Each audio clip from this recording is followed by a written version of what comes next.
Well, welcome to the 700 Club. Let's go over to the CBN newsroom for today's top stories. Thanks, Gordon. Just days before a potential default on government debts, President Biden and House Speaker Kevin McCarthy reached a deal to raise the debt ceiling. Now they have to convince their members in Congress to go along. As Dale Hurd reports, some are already criticizing the agreement. The agreement would increase the nation's $31 trillion debt ceiling another $4 trillion through 2025, but also place some new restraints on federal spending. Both leaders say they made compromises. The Speaker and I made it clear from the start that the only way forward was a bipartisan agreement. But Joe Biden later said he made no concessions.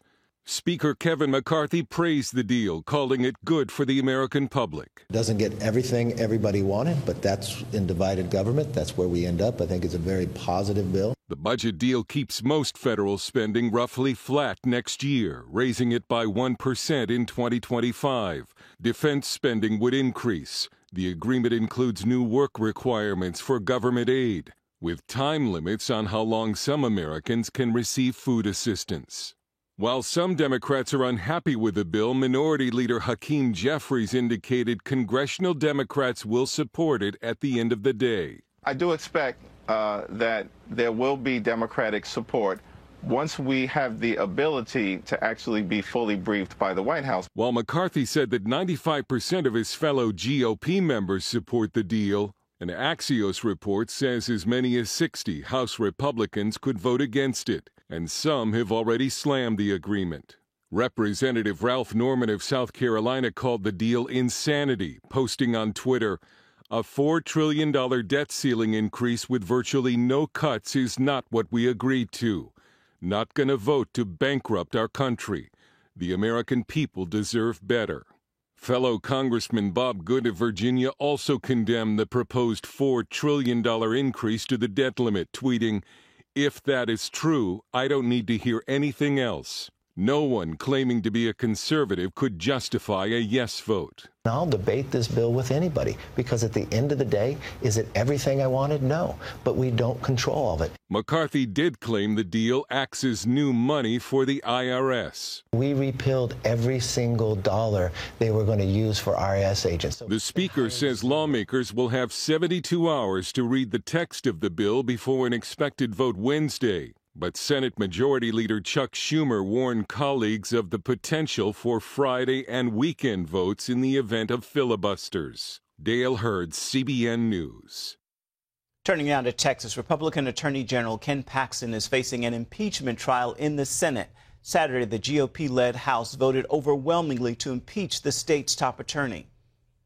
There have been 121 ayes and 23 nays, 2 present not voting, 3 absent. The resolution is adopted. The chair directs the chief clerk to notify the governor of the House's action. The charges against Paxton include bribery and abuse of public trust. The vote mandates Paxton's immediate suspension and empowers Texas Governor Greg Abbott to appoint an interim replacement. Republicans also hold a majority in the Senate. Turning now to the war on Ukraine, where Russia launched its biggest drone attack of the war against Kyiv. 54 Iranian-made drones targeted the city Sunday. Ukraine's defense forces claim they shot down all but one. This comes as Ukraine prepares for a major offensive, their forces firing artillery at the Russian lines to test and demoralize their troops. Friday, South Carolina Senator Lindsey Graham spoke from Kyiv about the need for the U.S. to step up its support for Ukraine. We need to be providing F-16s, not just NATO allies. We should be opening training centers in America, not just Europe. So I appreciate the Biden administration. I've worked with them, but we need to be all in with the goal of allowing Ukraine to evict the Russians. Graham also said after the war, Ukraine should be made a member of the European Union and NATO to prevent more military aggression from Russia. On the subject of NATO allies, Turkey's Recep Erdogan won re-election as president Sunday. Erdogan won 52% of the vote in a runoff election, securing a 5-year term as the nation's leader. This comes despite skyrocketing inflation and the daunting task of rebuilding after a massive earthquake killed more than 50,000 people. His opponent campaigned to introduce democratic reforms and turn back some of Erdogan's authoritarian policies. Here at home, President Biden is calling on all Americans to reflect and pray on this Memorial Day. The president proclaiming a day of prayer for permanent peace, calling on communities to come together at 11 a.m. in their respective locations. He's also asking all Americans to observe a national moment of remembrance at 3 p.m. for those who have sacrificed their lives to protect our nation. No one understands sacrifice more than the families of military members who are away for months at a time. Recently, the U.S. H.W. Bush completed more than half a year's deployment. The carrier returned to Naval Station Norfolk in April. CBN's Mark Martin was there to capture the happy homecoming.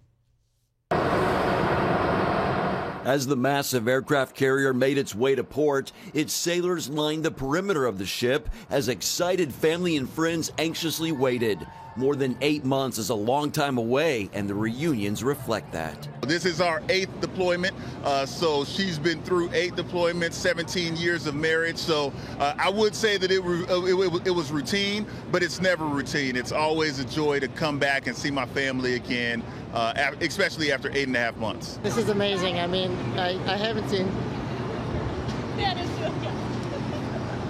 this guy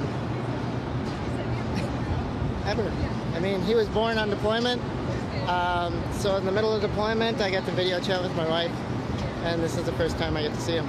Rear Admiral Dennis Velez commands the entire Carrier Strike Group 10. I've been doing this for 31 years. This is my 10th deployment, and I just come in here and seeing families, seeing the sailors, seeing their families for the first time.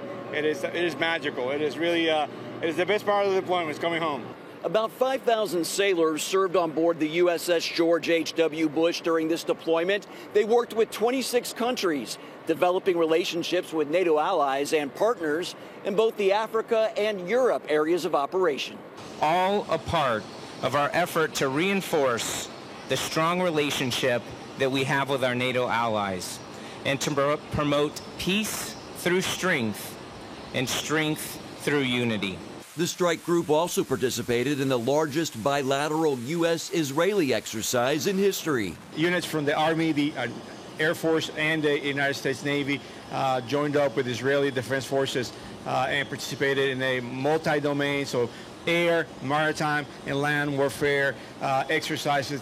Faith also played an important role in this deployment. Lieutenant Commander Brandon Hood serves as chaplain. Usually when our sailors show up to underway chapel services in the forecastle, we say, "Welcome to the Great Awakening" aboard George Herbert Walker Bush. It's usually filled to overflowing, and we're very grateful for a rock band and gospel choir that combine forces every Sunday and just rock out, and it's a very alive chapel service. I absolutely rededicated my life to Christ, and I feel so good about it.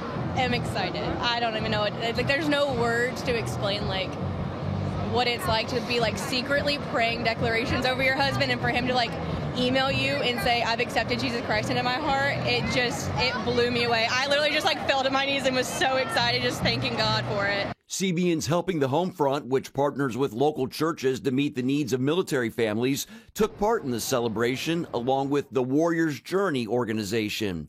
Among the items handed out by the groups, gift bags, Bibles, and other resources. It's such an honor to be for CBN to have Helping the Home Front, that program, and to be able to reach out to all branches of the military and help families. We want to support them. They're out there fighting for our freedom, and we want them to know that we are here, right here in town, ready to serve them. And after a lengthy deployment, it's time now to catch up and soak up the love of family and friends. Mark Martin, CBN News, Naval Station, Norfolk, Virginia.